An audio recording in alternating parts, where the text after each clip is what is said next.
ABC 6 News at 10, a state of emergency. It's going to be devastating again. With more than a third of Minnesota counties flooded, Governor Dayton offers assistance. Tonight, we learn exactly what that means to cities, homeowners, and farmers reeling from these storms. Plus, staying energized. We take you inside Rochester Public Utilities for an exclusive look at how it monitors the power grid during times of severe weather. And what a detour! A flooded highway in South Dakota could send drivers through Albert Lea as part of a 7-hour journey. Your local news and weather source, ABC 6 News at 10, starts now. More than a third of Minnesota counties are under a state of emergency tonight, 35 in total. Locally, that includes Freeborn, Mower, Olmsted, Dodge, and Steele. The executive order made by Governor Dayton makes a wide range of state resources available. Good evening and thanks for joining us. I'm James Wilcox. The State Emergency Operations Center is now fully active, ready to provide support to communities throughout that 35-county area. ABC 6 News reporter John Deckott begins tonight's team coverage with what that means for both communities and homeowners. With many roads and bridges damaged throughout the area, local communities are thankful the emergency declaration will likely provide some needed financial assistance. This is probably really going to be a public assistance event for a lot of areas where it opens up maybe some funding for helping fix roads and infrastructure and that type of thing. But for homeowners who saw their roofs damaged or basements flooded, the emergency declaration might not make much difference. Officials say damage costs have to reach a certain threshold to qualify for state funding, and there simply might not be enough widespread damage to reach that level. We can assist them with things like cleanup kits and that type of thing locally through the Salvation Army or the Red Cross and things, but I don't know if we're going to hit that threshold for individual assistance. But homeowners aren't the only ones worried about the cost of damages. A lot of crop damage, a lot of standing water in the fields. It's going to be devastating again to the farmers as well. Right now I'd estimate probably 1 to 5% of the crop has been lost to the water. That's not including what we've had damage to from hail, winds. Experts say it will be difficult to judge the full extent of the damage until the water recedes, but until then, farmers will hold out hope that the worst of the damage is behind them. We could not miss this storm tonight, and I think a lot of people would be happy. But we take what we get. That's the nature of farming. In Albert Lea, John Deckott, ABC 6 News.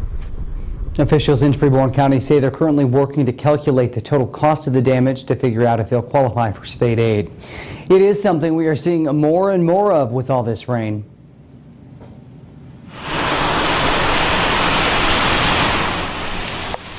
This is Minnesota Highway 105 near the Cedar City Cemetery, about 4 miles south of Austin. Today, crews put up caution signs where water from fields and ditches was flowing across the road. The highway was not shut down, but the water on the road is something you shouldn't mess with. When you cross those roads with water over them, one, you don't know if it's a lower road in that area to begin with, or how much water is on top of it, or if there's even a road under it. Be careful in any spot where water covers streets or highways, and never drive around barricades if they have been put up because of high water. One community that's been hit hard in recent memory by flooding is Owatonna. And judging by this video we shot earlier today, you'd think they're getting walloped again. The truth is, the flooded parks mean homes are staying dry. It's part of a lengthy mitigation project that's being recognized by Governor Dayton. It made a very significant difference from 450 homes that were damaged previously and to none right now, even with more rainfall this time. Owatonna actually moved more than 24 homes along the floodplain and created holding ponds. With the recent weather, chances are you or someone you know has experienced a power outage recently. So what happens when we lose power? ABC 6 News reporter Megan Rice continues our team coverage tonight with a behind-the-scenes look at Rochester Public Utilities.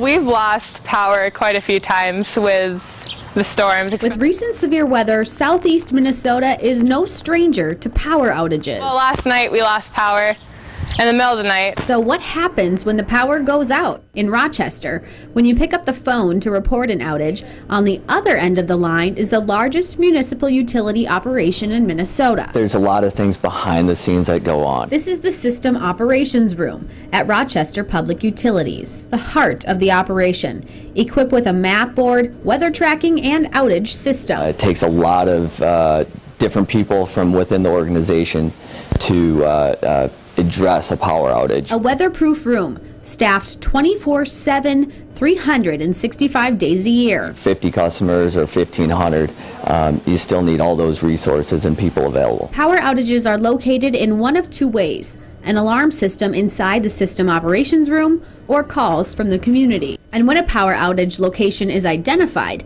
the process moves to the fleet garage. Line trucks are sent out to remove trees, repair poles, lines, or anything else that needs to be done. Really gain all the resources ready to go in the case that there is an outage. RPU works to answer one common question. When is my power going to be restored? And it has to go beyond that. It has to be how soon will we get the power on safely? Focusing on safety and using social media to keep the public informed. We utilize Twitter specifically for outages. You can get on Twitter and kind of keep up with what's going on. The process is crucial to serving 50,000 customers. Yesterday, more than 2,000 customers were without power in Northwest Rochester. RPU encourages residents to always consider safety first when it comes to power outages. Stay away from down lines and always call in to have those lines repaired. In the newsroom, Megan Reisted, ABC 6 News. Yeah, simple but important advice. Thanks, Megan. So the big question for many people, where do we go from here after 3 days of heavy rain? Let's go to Chief Meteorologist Chris Kubal. Chris, what we need is a dry day. And we have some dryness on our storm tracker radar, which is good. Not completely dry just yet. There is a little bit of some light activity down into northeastern Iowa, but really most of this line that we were talking to you about at 5, 6 o'clock has fizzled right away.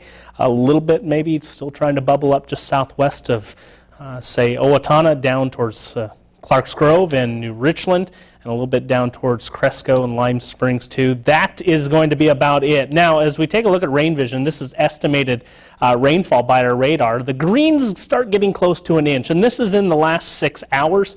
You see it is a couple of spots where there's been some heavier rainfall, but there's several other places that were at or below a quarter of an inch. So, not bad. Today, what stole our thunder is this morning's rain. So you win some, you lose some.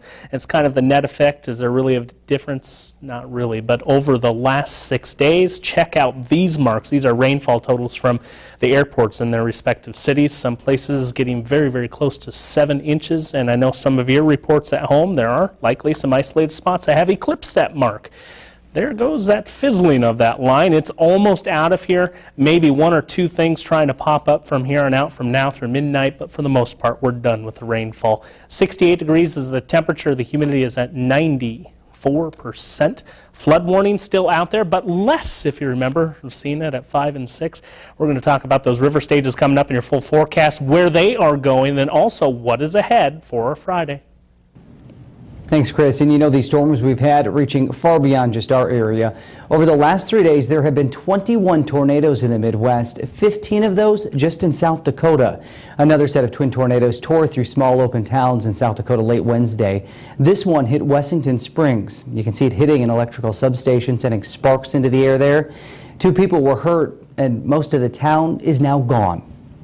It was loud. The wind that kept going, we were hearing glass that was crashing. I mean, we were hearing things that were hitting the house. It was just this loud, whirling noise. It's so eerie. This violent storm system stretched all the way to the Great Lakes and over to our nation's capital. 3 houses were reported on fire overnight up in Lakeville, and initial reports indicate that at least some of them could have been caused by lightning strikes. Firefighters believe lightning hit a tree and then hit the gas lines, which caused the gas meters on 3 homes to explode. 2 of the houses are across the street from each other, and the 3rd house is about 6 houses up the street. As of now, everyone is safe and there haven't been any injuries reported. Major flooding made the morning commute treacherous up around the Twin Cities, with 1 to 2 inches of rain falling in just an hour. Flooding was seen near Mall of America, with vehicles struggling to travel across Highway 77. Look at this. Stalled vehicles were seen on a number of traffic cameras. The high water, though, has mostly cleared all the roadways up around the Twin Cities tonight. Floodwaters have turned what should be an hours-long drive into a marathon detour. Imagine this. This is out west where Iowa, Minnesota, and South Dakota meet. Part of Interstate 29 is covered by floodwaters. The posted interstate detour suggests to drivers to come over to Albert Lea, down to Des Moines, then back west. We typed it into Google Maps and found that detour is 500 miles, taking people nearly 7 hours. Let's hope drivers are using GPS, because simply leaving the interstate in favor of a county road only adds about a half hour. Wow. 500 miles. Doesn't make much sense, does it? Well, with more rain in the forecast, you can stay up to date with changing conditions and even road closures and detours. Download the ABC 6 News Now app for Android and Apple devices. We'd also like to thank all of you who've sent us photos through social media. We've also gotten some video from flooding to downed trees and power lines.